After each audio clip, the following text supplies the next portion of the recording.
أهلا بيكم أحبائي وأصدقائي وإخواتي في كل مكان. بشكر كل الناس اللي عملوا سبسكرايب للقناة. القناة فعلا محتاجة دعم منكم عشان نقدر ننشر المحتوى اللي احنا بنقدمه لأكبر عدد من الناس. أرجوك يعني إن انت لو عجبك دوس لايك واكتب لنا أحلى كومنت. الشخصية النرجسية دي بصراحة ملهاش وصف. هي يعني شخص معدوم من الإنسانية، محب للشهوة، متسلط، ما يقدرش يعيش في هدوء، ما يقدرش يعيش في سلام. بيصب جماد غضبه على الإنسان اللي بيساعده، اللي بيسنده، اللي قريب منه. يعني كل الغضب بتاعه وسوء يعني زي ما بيقولوا كده الصندوق الأسود اللي كله مقفول من سنين طويلة على خبرات سيئة وأخلاق سيئة وكده، زي حاجة كده ريحتها وحشة بيصبها كلها على الشخص القريب منه. أيا كانت بقى الشخص ده واحدة نرجسية فبتصبه على جوزها، بتصبه على أولادها، أو راجل نرجسي بيصبه على أولاده ومراته، كأن ربنا مديهاله عشان يصب فيها هذا الصندوق الأسود اللي ليه ريحة مش حلوة. معظم النرجسيين أعمارهم طويلة جدا. كان في لقاء شفته للفنانة مريم فخر الدين مع صفاء أبو السعود، وكانت مستضيفاها في بيتها وبتتكلم عن والدتها قد ايه متسلطة وصعبة وشبه هولاكو، وان هي فعلا من بلد أجنبية زعيمها كان حفيد هولاكو. وقالت حاجة عجيبة جدا، ان هي كانت بتتمنى ان والدها يتجوز واحدة مصرية زي فردوس محمد، حنينة. كانت بتستغرب دايما هو ليه راح جاب لنا الأجنبية الطويلة دي اللي هي طولها تقريبا مترين إلا الشرسة دي عشان تبقى هي مامتهم، وإنها لما اتجوزت هي اترحمت منها ومن تسلطها. وكانت بتشوف أخوها يوسف فخر الدين بيعاني، وفضل قاعد معاها طبعا بيعاني لحد ما هاجر من البلد خالص وسافر اليونان. مامتها فضلت عايشة لفترة طويلة، لدرجة كانت هي ممكن حاجة وستين أو حاجة وسبعين سنة، وكانت مامتها لسه موجودة وتقول لها يعني حاولي تموتي قبليها بيوم عشان ما تتبهدليش بعدية، لأن تقولك برغم النجومية اللي وصلت لها مريم فخر الدين والشهرة والفلوس وكل حاجة، كانت مامتها بتدلق الحاجات وتقول لها امسحيها، انت هنا خدامة، ما تنسيش نفسك، انت بنت خايبة.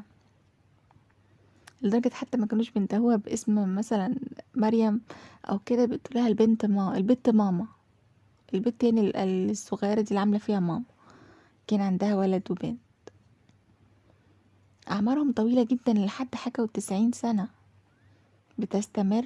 ربنا بيديهم طولة عمر عشان يضايقوا الناس أو فرصة ان هم يتوبوا، بس هم مفيش فايدة. يعني الشخص النرجسي بيكون مؤذي لأقرب الناس إليه، ودي كارثة في حد ذاتها. يعني هو يعني مش مجنون، مفيش أي حاجة بتخليه ان هو يدخل الخنكة، لكن هو شخص مجنون، مجنون جنون خطر، وبيقلب الناس على بعض وبيخترع الشر وهو قاعد، وبيرتب الأمور بمنطق، وكذاب كذاب.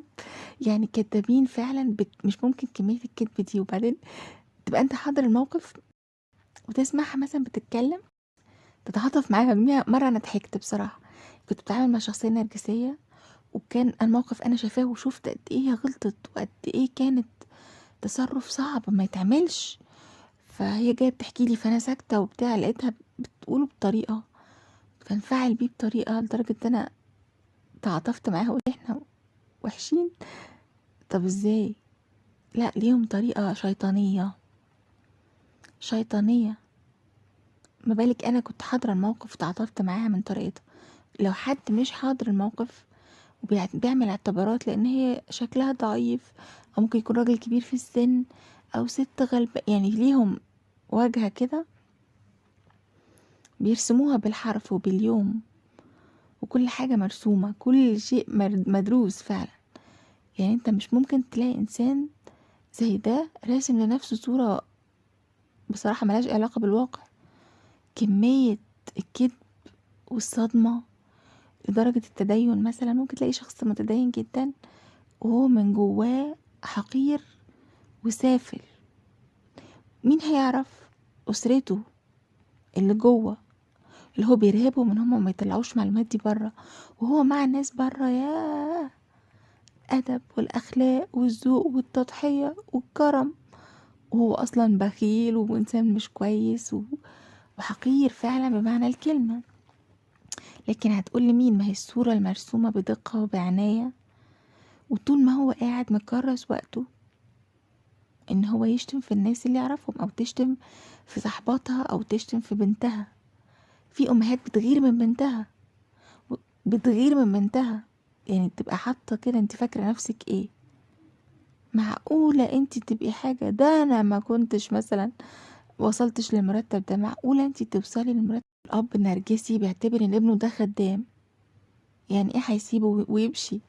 يعني ايه مراتي تسيبني وتمشي؟ لا دي خدامة عندي، وتتشتم وتتهزق وتتبهدل وتتنكد وتنام معيطة وتصحى معيطة وتصحى خايفة ومرتبكة، وطول النهار بيتريق عليها، وطول النهار بيشتم فيها ان هي شريرة.